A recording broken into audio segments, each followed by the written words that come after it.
that's your situation. Please help me. My wife is having a baby. I need an ambulance now. Sorry, sir, we don't have any ambulance in your area. You need to get yourself to the nearest hospital on your own. We are very sorry, sir. Okay, I take her on my bike.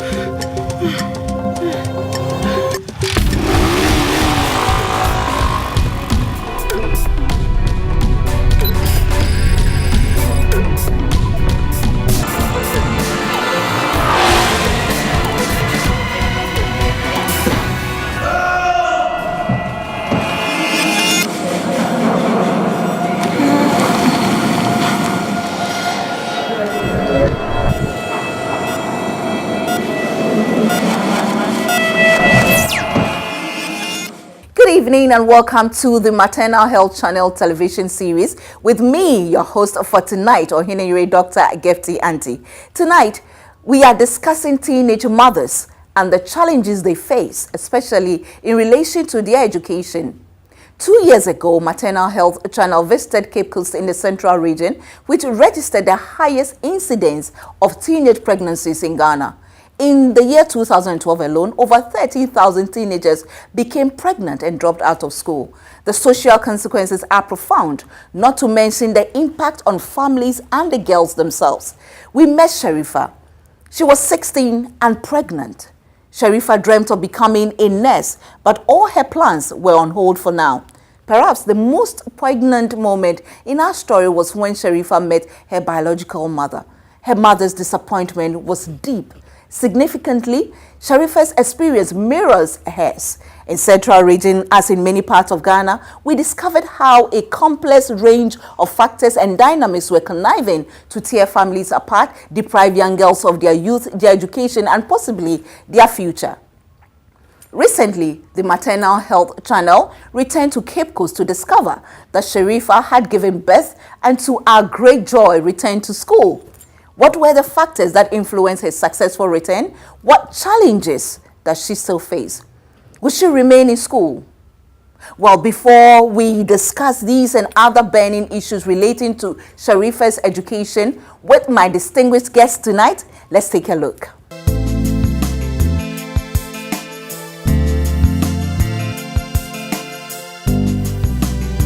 Two years ago, we visited Cape Coast in the Central Region of Ghana, an old and symbolic town steeped in the country's colonial history. Ghana's capital was located here until it was moved to Accra in 1877. The Central Region also happens to register the highest incidence of teenage pregnancies in Ghana. In 2012, over 13,000 teenagers became pregnant and dropped out of school. The social consequences are profound, not to mention the impact on families and the girls themselves. We've come here to meet some of the teenagers behind these worrying statistics and to understand what is driving up the numbers. Sharifa lives in one of the poorest neighborhoods in Cape Coast. She is 16. Like most teenagers, she enjoys hanging out with her friends, but she has a secret she can no longer hide. She is 6 months pregnant and not long to go before she delivers. Time that means by no meaning the means with someone may finger me yo. No, for 2 months in my menses, my catch a minute every day. Minimum menses, no hospital. No catch from my auntie, no Sunday. Well, means by me pamacanical. It's upon them in to mobile some in the means. Kiss some of you in the way. Oh, the man who forward school now, I'm working or a matter. These days, the only memory of being in school is this photograph with her best friend. A mistake on me. She says Teenage pregnancy is very common here, but she is determined it would not happen to her. I mean, what's what happened on what? That's I'm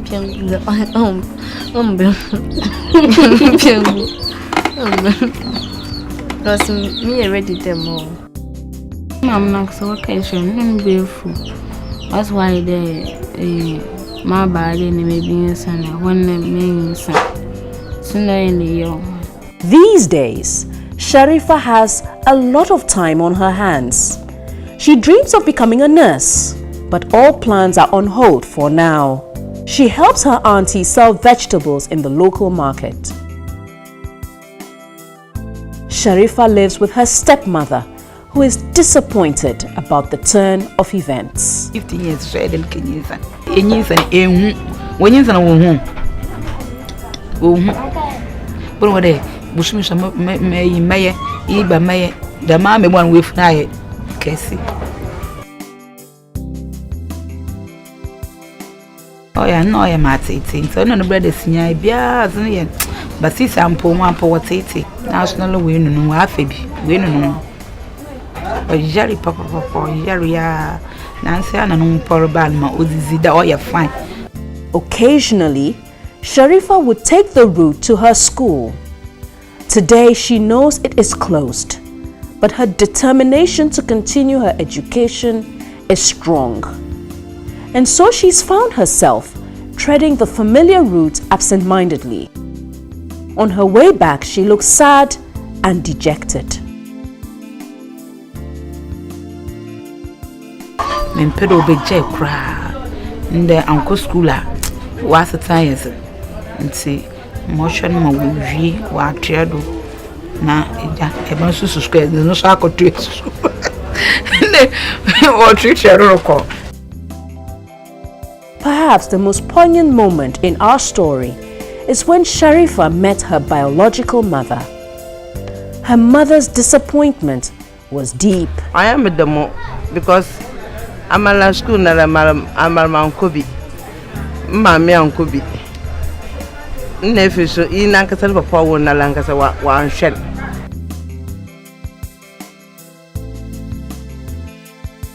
I may move one time, auntie.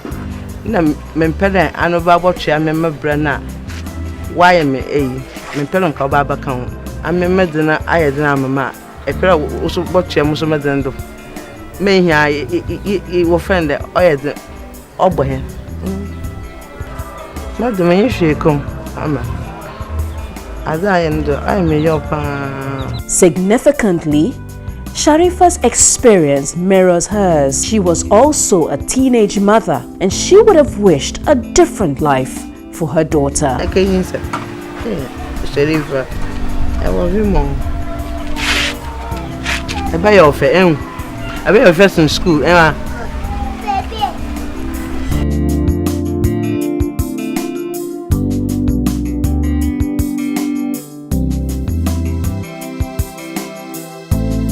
We started in the central region, and it's here that we discover how a complex range of factors and dynamics are conniving to tear families apart, deprive young girls of their youth, their education, and possibly their future.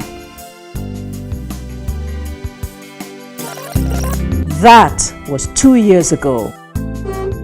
Time, they say, can change things. But do we know what happened to Sharifa? Did she have her baby? Did she return to school? We returned to Cape Coast to find out. We arrived in the middle of the night and make our way to Sharifa's house. She is fast asleep on a floor mat. Beside her is Suleiman, her bouncing baby boy. Suleiman's father was not around. Sharifa has not seen him for months, and she gets little support from him.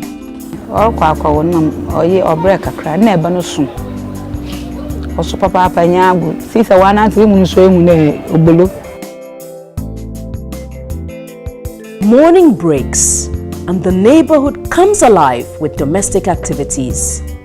Sharifa's day also starts at dawn.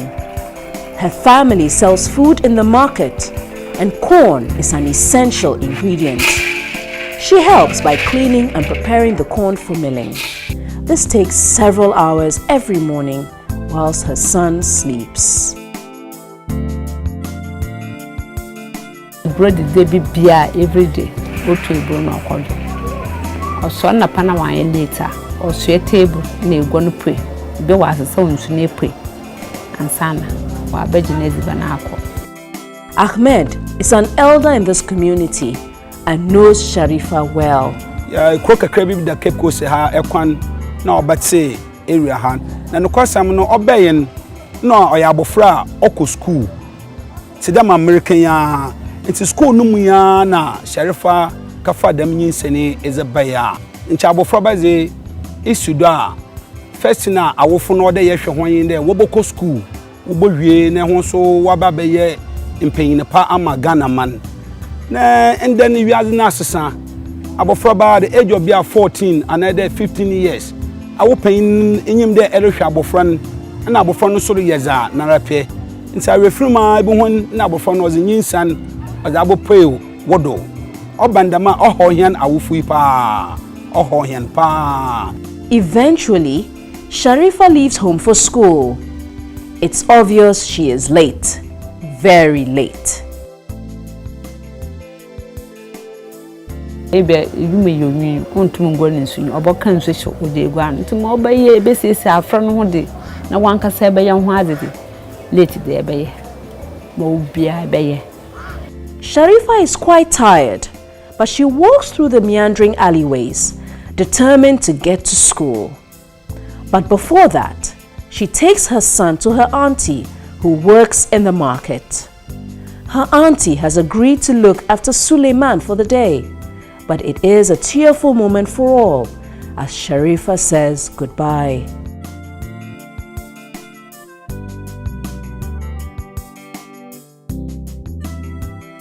Oh, many I did all school. And say, I just know Bandaman no Yamada, one and a book school before you for no by any doubt. Joy and don't so off my say. It's no mark my sign, the sea sailors, oh ye. I also an answer, why a fine boy.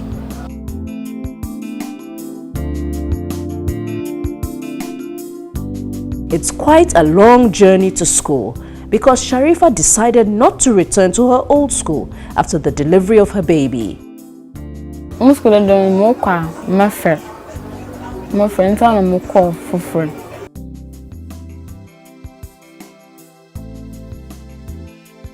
One of them went to class school, but can I work at them? My own school now by me pen them. Me pedal, you go back some more by me, yawa. Me also no me jay na call na I'm school for free. Eventually, Sharifa arrives at her new school, but classes have already begun. The teacher shows the children the workings of a pinhole camera. Sharifa's new school shows every sign of stress. It's partly flooded and in need of urgent repairs. The head teacher is Mrs. Mensah. The environment is not all that conducive for learning, but the kids are very good, those who remain here. Sharifa is determined to continue her education at all costs. Hopefully, she will be wearing the correct school uniform next term. One of her sources of inspiration is the head teacher who has helped her cope with the difficult situation. If you become pregnant when you are in school, that doesn't mean that is the end of your education. It's the constant pep talks that keep Sharifa motivated. She has also made new friends, and that is another good reason to stay in school.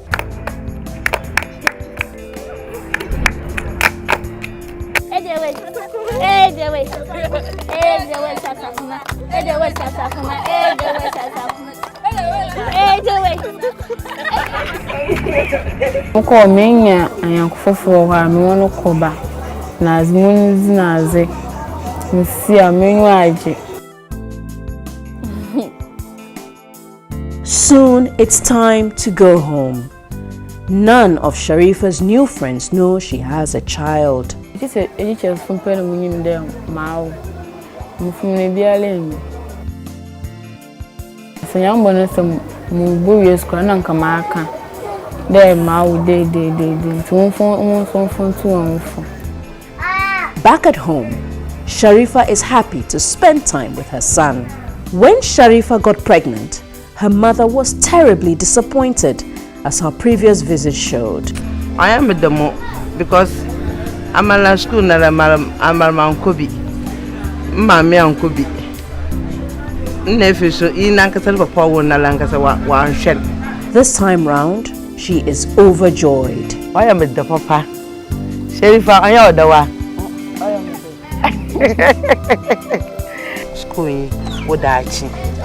School no ya odawa no ya ode. I am with. Cause school na asa that that we will. And so we leave Cape Coast again, this time with an inspiring and uplifting story of Sharifa beating all the odds to continue her education after giving birth.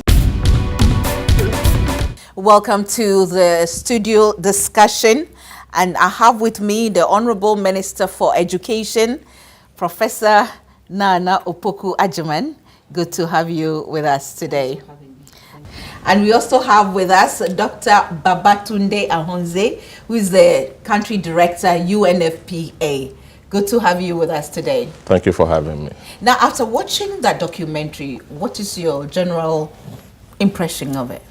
No, my sense of, my first feeling is that this is a problem that could have been avoided, given that the girl we are talking about here was in school and got pregnant while in school. And the assumption a lot of us have and expectation that we have of the school system is that it provides a protective environment.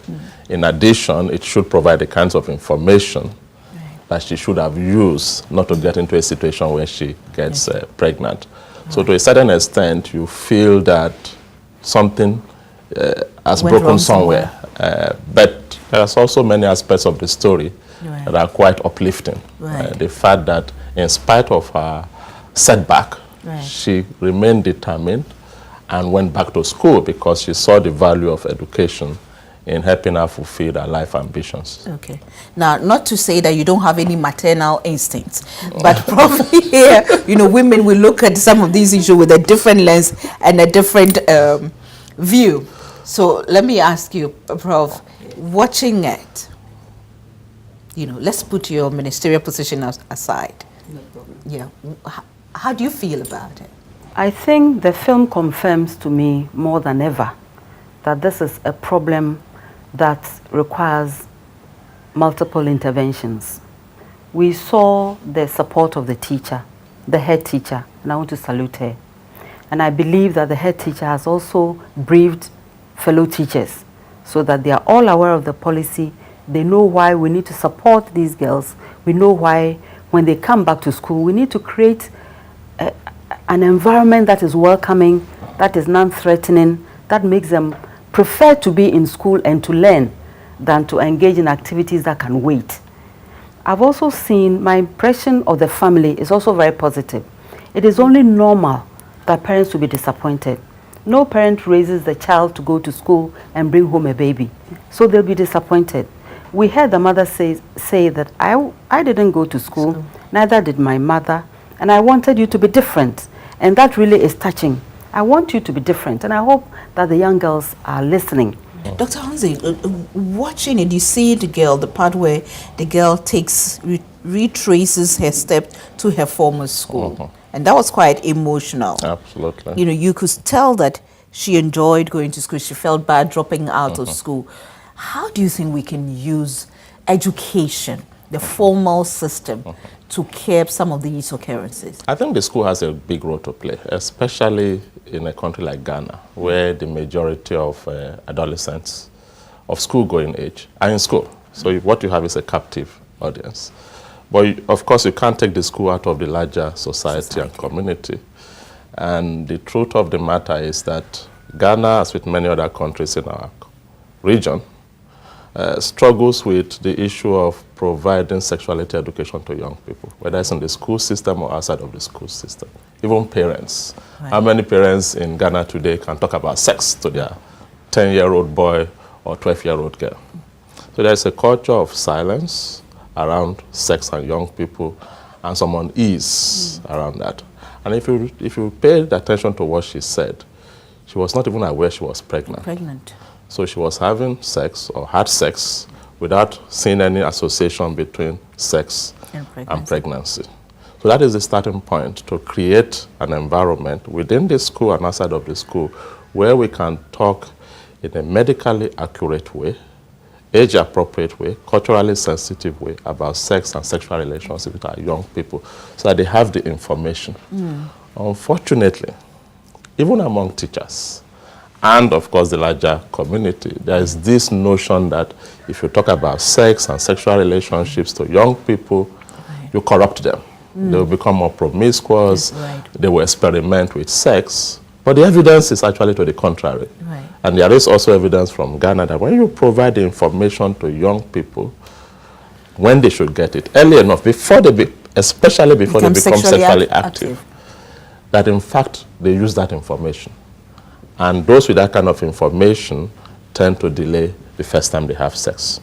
And when eventually they become sexually active, they do take some protective measures. Can the educational or the classroom setting help check or curb some of these incidents?